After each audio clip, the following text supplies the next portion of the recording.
میرے پیارے اسلامی بھائیوں اور بہنوں، السلام علیکم ورحمۃ اللہ وبرکاتہ۔ بسم اللہ الرحمن الرحیم۔ حضرت محمد صلی اللہ علیہ وسلم نے فرمایا، فجر کی نماز کے بعد یہ سورت پڑھا کرو۔ اگر آسمان سے بارش مانگو تو برس پڑے گی، اگر دشمنوں پر فتح مانگو تو مل جائے گی، اگر رزق مانگو تو خزانے کھل جائیں گے، شفا مانگو تو شفا مل جائے گی۔ یہ صورت یہ ہے۔ محترم ناظرین، آج کا وظیفہ نماز فجر کے بعد ایک ایسی صورت پڑھنے کا وظیفہ ہے کہ اگر آپ یہ صورت پڑھ کر جو بھی دعا مانگیں گے، آپ کی دعا ضرور قبول ہوگی۔ اگر آپ کی کوئی حاجات ہیں، کوئی خواہشات ہیں تو وہ بھی پوری ہو جائے گی۔ یہ صورت پڑھنے پر اگر آپ آسمان سے بارش مانگو گے، اللہ تعالی رحمت کی بارش برسائے گا۔ اگر دشمن پر فتح مانگو گے تو دشمن زیر ہو جائے گا، اور اگر آپ رزق مانگو گے تو اللہ تعالی رزق کے ایسے خزانے کھول دے گا اور آپ کو وہاں سے رزق عطا کرے گا جہاں سے آپ کے وہم و گمان بھی نہ ہوگا۔ یہ صورت پڑھنے سے بیماروں کو شفا مل جاتی ہے۔ یہ اللہ تعالیٰ کی پسندیدہ صورت بھی ہے، اور فجر کی نماز کے بعد پڑھنے سے اس کے فضائل اور بھی بڑھ جاتے ہیں۔ محترم ناظرین، کیا آپ نے کبھی زندگی میں ایسا لمحہ محسوس کیا ہے جب دل کے اندر کی بے چینی، آنکھوں کے آنسو اور سینے کا بوجھ ایک ساتھ نکلنے کو تڑپ رہا ہو؟ جب آپ کے سامنے راستے بندے ہو جائیں، دروازے مقفل ہو جائیں اور دعائیں جیسے آسمان تک پہنچنے سے پہلے ہی واپس لوٹ آئیں، ایسے وقت میں انسان سوچتا ہے کہ شاید اب کوئی سہارا نہیں رہا، لیکن اللہ تعالیٰ کے خزانوں میں کبھی کمی نہیں آئی۔ وہ رب جو کن کہتا ہے تو ناممکن کو ممکن بنا دیتا ہے۔ اس نے قرآن پاک میں اور اپنے محبوب صلی اللہ علیہ وسلم کی زبان مبارک سے ہمیں ایسے ایسے اعمال سکھائے ہیں جو پہاڑوں جیسی مشکلات کو لمحوں میں ختم کر دیتے ہیں۔ آج میں آپ کو ایک ایسا وظیفہ بتانے والا ہوں، ایک ایسی صورت، ایک ایسا وظیفہ جس کی تاثیر کا تصور بھی آپ کے رنگوٹے کھڑے کر دے گا۔ یہ وظیفہ کوئی عام ذکر نہیں، بلکہ قرآن پاک کی ایک چھوٹی سی صورت پر مشتمل ہے، جس کا وزن الفاظ میں چھوٹا مگر معنی میں زمین و آسمان سے بھی بڑا ہے۔ سورہ اخلاص، آپ اسے بچپن سے سنتے آ رہے ہیں، نماز میں پڑھتے آئے ہیں، بچوں کو یاد کرواتے آئے ہیں، لیکن شاید آج تک اصل روحانی طاقت سے واقف نہ ہوئے ہوں گے۔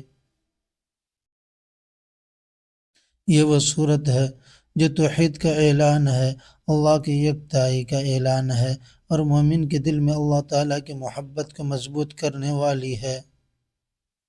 ذرا تصور کریں، آپ فجر کی نماز ادا کر کے مسنون اذکار کے بعد بیٹھتے ہیں اور پھر سورہ اخلاص کی مخصوص تسبیح کو پڑھنا شروع کرتے ہیں۔ جیسے ہی آپ قل ھو اللہ احد کی پہلی صدا لگاتے ہیں، دل کی دھڑکن بدلنے لگتی ہے۔ آپ کو محسوس ہوتا ہے کہ کوئی غیبی سکون آپ کے اندر اتر رہا ہے، جیسے فرشتے آپ کے ارد گرد اتر رہے ہیں۔ آپ کا یقین مضبوط ہونے لگتا ہے کہ اب دعا قبولیت کے دروازے پر دستک دے چکی ہے۔ یہ صرف میرا یا آپ کا خیال نہیں، بلکہ اس عمل کے بارے میں قرآن و حدیث میں ایسی بشارتیں موجود ہیں کہ اگر آپ بارش مانگے تو آسمان سے برس پڑے گی، دشمن پر فتح مانگے تو اللہ کی مدد نازل ہوگی، رزق کی دعا کریں تو زمین و آسمان کے خزانے کھل جائیں گے، اور اگر شفا مانگے تو رب شفا دینے والا آپ کی بیماری کو ایسے مٹا دے گا جیسے وہ کبھی تھی ہی نہیں۔ حضرت محمد صلی اللہ علیہ وسلم نے سورہ اخلاص کے بارے میں فرمایا کہ یہ قرآن پاک کی ایک تہائی کے برابر ہے۔ اس کا مطلب یہ ہے کہ اس کی فضیلت اور ثواب اتنا عظیم ہے کہ گویا آپ نے قرآن کا ایک تہائی حصہ پڑھ لیا۔ پھر سوچئے جب آپ اسے ایک مخصوص تعداد میں ایک خاص وقت پر اور پورے یقین و اخلاص کے ساتھ پڑھتے ہیں تو اس کے اثرات کیسے ہوں گے۔ میں نے بزرگوں اور علماء کرام سے ایسے واقعات سنے ہیں جن میں لوگوں کی زندگیاں بدل گئیں۔ قرض کے بوجھ تلے دبے لوگ ایک ہفتے میں آزاد ہو گئے، لا علاج مریض صحت مند ہو گئے، دشمن زیر پڑ گئے، اور وہ لوگ جو برسوں سے اولاد کے لیے ترس رہے تھے اللہ تعالیٰ نے انہیں اولاد کی خوشخبری دے دی، اور یہ سب اسی صورت کی برکت سے ہوا۔ لیکن شرط یہ ہے کہ اسے یقین، محبت اور پابندی سے پڑھا جائے۔ فجر کا وقت روحانی طور پر بھی خاص اہمیت رکھتا ہے۔ دن کے آغاز پر جب فرشتے اعمال لے کر اللہ تعالیٰ کے حضور حاضر ہوتے ہیں تب آپ کی یہ صورت اور آپ کی دعائیں براہ راست آسمان کی طرف جاتی ہے، اور یہی وہ لمحہ ہوتا ہے جب اگر آپ کے دل میں کوئی حاجت ہے تو وہ اللہ تعالیٰ کے سامنے رکھی جائے اور اس کے دروازے پر دستک دی جائے۔ آج میں آپ کو اسی ذکر کا مکمل طریقہ، اس کے فضائل اور اس سے جڑی قرآن اور حدیث کے دلائل کے ساتھ ساتھ کچھ ایسے مستند واقعات سناؤں گا جو آپ کے دل کو ہلا کر رکھ دیں گے۔ یہ کوئی سنی سنائی بات نہیں بلکہ اللہ تعالیٰ کے کلام کی طاقت کا زندہ ثبوت ہے۔ اگر آپ چاہتے ہیں کہ آپ کی زندگی سے تنگ دستی، بیماری، دشمنی اور مایوسی ہمیشہ کے لیے ختم ہو جائے، اگر آپ چاہتے ہیں کہ آپ کی دعائیں بغیر رکاوٹ کے عرش الہی تک پہنچے، اور اگر آپ چاہتے ہیں کہ آپ کے دل میں اللہ تعالیٰ کی محبت اور یقین کا چراغ ہمیشہ روشن رہے، تو یہ ویڈیو آپ کے لیے ہے۔ آخر تک دیکھیے، کیونکہ جو راز میں آپ کو بتانے والا ہوں وہ آپ کی زندگی کو بدل سکتا ہے۔ محترم ناظرین، قرآن مجید کے سمندر میں بے شمار صورتیں اپنی اپنی شان رکھتی ہیں، مگر کچھ صورتیں ایسی ہیں جو اپنے اندر غیر معمولی فضیلت اور طاقت سمیٹے ہوئے ہیں۔ ان میں سب سے نمایاں اور منفرد صورت ہے سورہ اخلاص۔ یہ محض 4 مختصر آیات پر مشتمل ہے، مگر اس کا پیغام اتنا ہے کہ یہ ایمان کی بنیاد کو مضبوط کر دیتی ہے۔ سورہ اخلاص میں اللہ تعالیٰ کی اپنی ایک تائی بے نیازی اور صفات کاملہ کے اعلان فرماتا ہے۔ قُلْ هُوَ اللَّهُ أَحَدٌ اللَّهُ الصَّمَدُ لَمْ يَلِدْ وَلَمْ يُولَدْ وَلَمْ يَكُنْ لَهُ كُفُوًا أَحَدٌ۔ ترجمہ کہہ دو کہ وہ اللہ ایک ہے، اللہ بے نیاز ہے، نہ اس نے کسی کو جنا نہ وہ جنا گیا، اور نہ کوئی اس کا ہمسر ہے۔ یہ آیت ہمیں اللہ کے صفات توحید کا واضح درس دیتی ہے۔ یہ صورت ہر طرح کے شرک و بدعت اور گمراہی کا خاتمہ کرتی ہے۔ صحیح بخاری کی روایت میں ہے کہ نبی کریم صلی اللہ علیہ وسلم نے فرمایا، قرآن کے 1/3 کے برابر ہے۔ اس کا مطلب یہ ہے کہ سورہ اخلاص کے الفاظ اور مفہوم اس قدر جامع ہے کہ گویا آپ نے قرآن کا 1/3 حصہ پڑھ لیا ہو۔ حضرت عائشہ رضی اللہ تعالی عنہ بیان کرتی ہیں کہ ایک صحابی ہر نماز میں سورہ اخلاص پڑھتے تھے۔ جب لوگوں نے وجہ پوچھی تو انہوں نے کہا کہ یہ سورت رحمان کی صفت بیان کرتی ہے اور مجھے یہ پسند ہے۔ نبی کریم صلی اللہ علیہ وسلم نے فرمایا، اس کی محبت اسے جنت میں لے جائے گی۔ یہ حدیث ہمیں سکھاتی ہے کہ سورہ اخلاص سے محبت کرنا اور اسے کثرت سے پڑھنا جنت کا ذریعہ ہے۔ مسند احمد کی روایت ہے کہ رسول اکرم صلی اللہ علیہ وسلم نے فرمایا، جو شخص سورہ اخلاص 10 بار پڑھے اللہ تعالیٰ اس کے لیے جنت میں ایک محل بنا دے گا۔ محترم ناظرین، سورہ اخلاص کا ورد شیطان اور جادو کے اثرات سے حفاظت کا ایک قوی ذریعہ ہے۔ بزرگوں نے اسے صبح و شام کے اذکار میں شامل کر رکھا ہے۔ علماء کرام اس بات پر متفق ہیں کہ سورہ اخلاص نہ عقیدے کی بنیاد کو مضبوط کرتی ہے بلکہ دل میں اللہ کی محبت اور یقین پیدا کرتی ہے۔ امام ابن تیمیہ رحمۃ اللہ علیہ فرماتے ہیں، سورہ اخلاص مومن کے دل میں ایسا نور پیدا کرتی ہے جو اس کے عقیدے کو ہر قسم کے باطل سے پاک کر دیتا ہے۔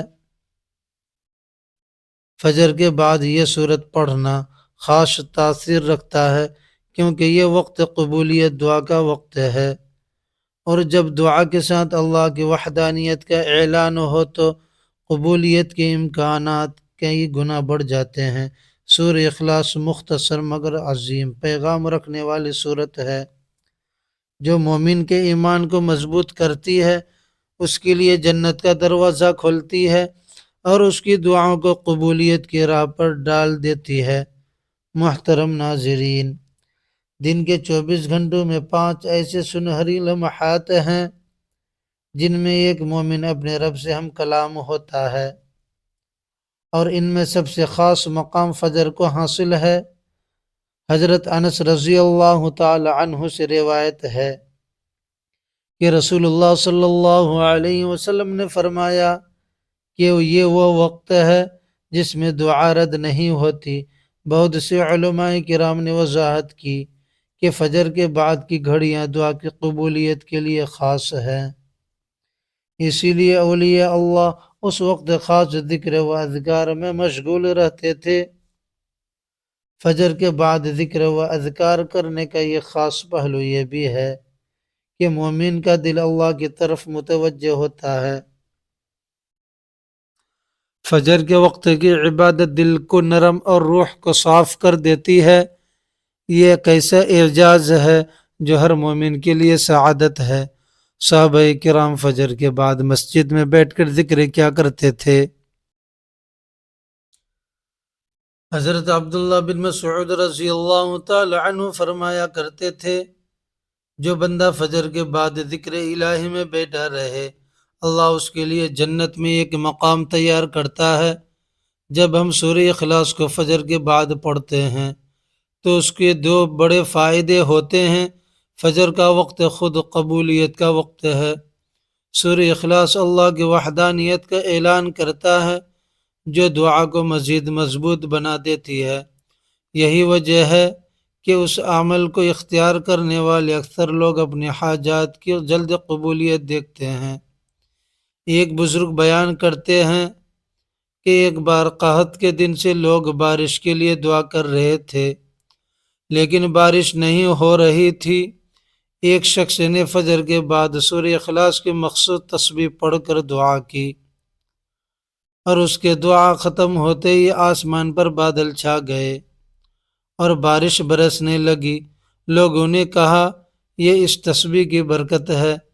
نبی کریم صلی اللہ علیہ وسلم نے فرمایا، جس نے دن میں 100 مرتبہ قل هو اللہ احد پڑھی، اس کے خیر کے 70 دروازے کھول دیے جاتے ہیں۔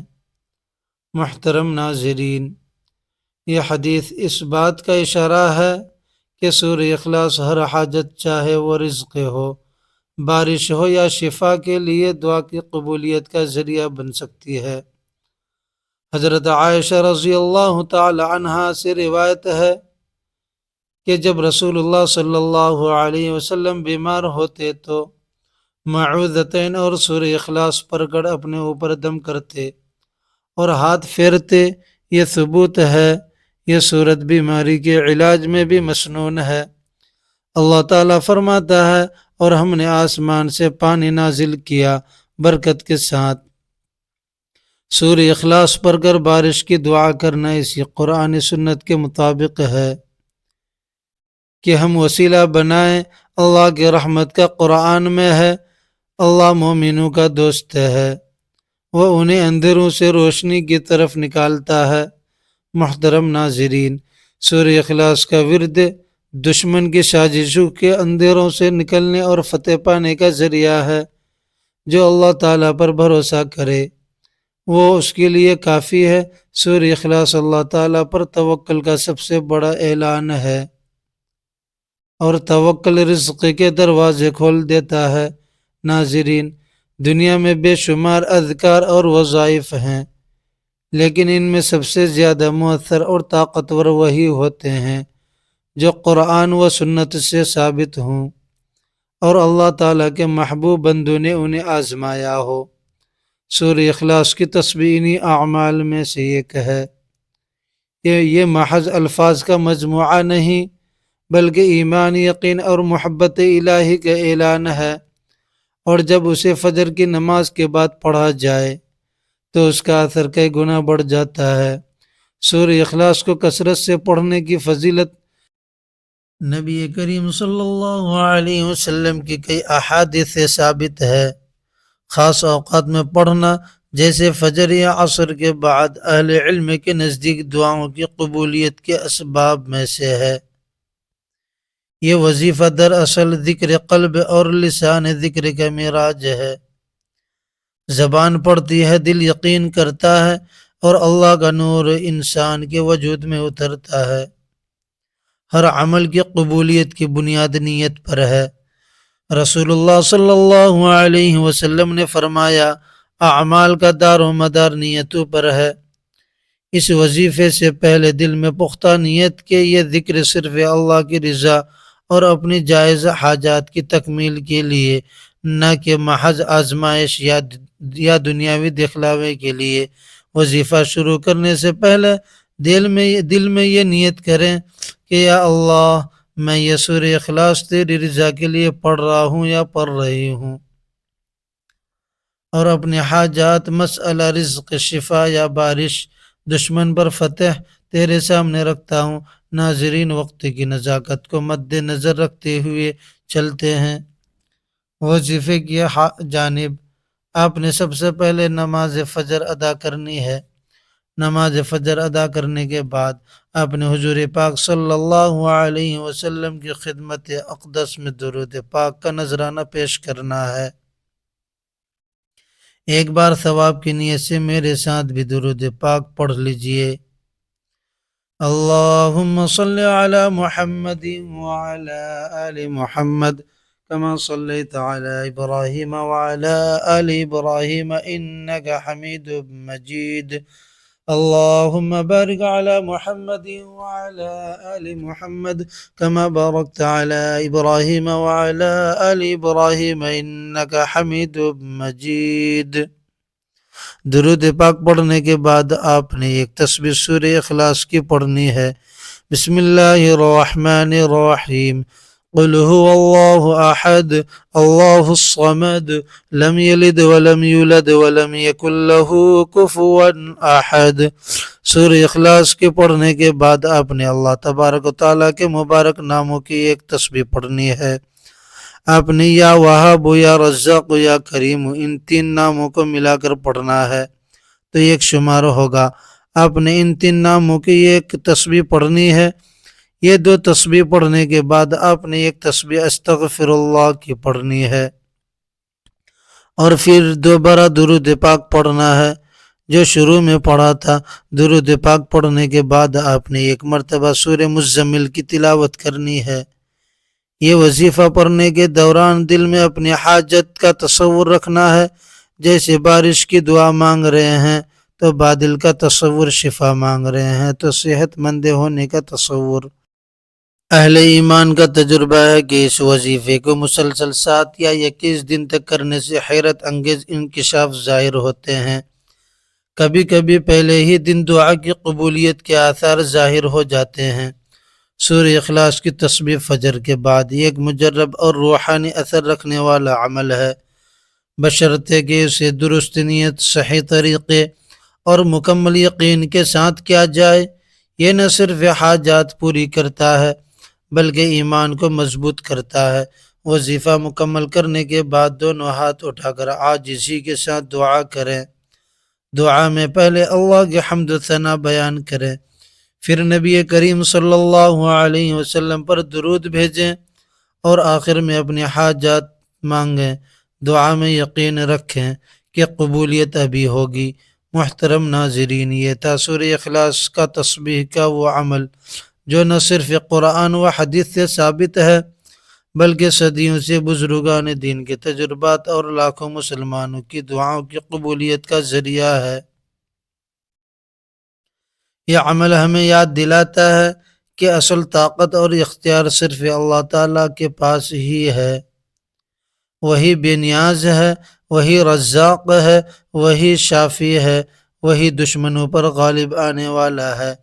فجر کے بعد کا وقت دل کی سچی نیت اور سورہ اخلاص کی تکرار گویا آسمان اور زمین کے درمیان ایک ایسا نورانی پل ہے جس سے دعا سیدھے عرش الہی تک پہنچتی ہے۔ اگر ہم اس وظیفے کو محض ضرورت کے وقت نہیں بلکہ زندگی کا مستقل حصہ بنا لیں تو انشاءاللہ دنیا اور آخرت دونوں میں کامیابی ہماری ہم سفر ہوگی۔ یہ ایک پکار ہے دل کی گہرائیوں سے رب کی طرف یقین کے ساتھ، اور جب یقین کامل ہو تو رحمت کے دروازے خود بخود کھل جاتے ہیں۔ آخر میں میری اللہ تعالیٰ سے دعا ہے کہ اللہ تعالیٰ میرا سنانا آپ کا سننا اپنی بارگاہ میں الہی قبول و منظور فرما، جو مانگا مقدر فرما، جو نہیں مانگ سکے بن مانگے عطا فرمائے۔ اللہ تعالیٰ نیکی کی بات کو سننے سمجھنے اور اس پر عمل کرنے کی توفیق اور طاقت مرحمت فرمائے، آمین ثم آمین۔ ناظرین، آپ سے گزارش ہے کہ اپنے رزق میں وسعت اور کشادگی کے لیے اللہ تعالیٰ کے 99 ناموں میں سے کوئی ایک نام لکھ کر کمنٹ سیکشن میں ضرور شیئر کریں۔ اللہ تعالیٰ ہم سب کا حامی و ناصر ہو، آمین۔ مجھے بھی دعاؤں میں یاد رکھیے گا۔ خدا حافظ۔ السلام علیکم ورحمۃ اللہ وبرکاتہ۔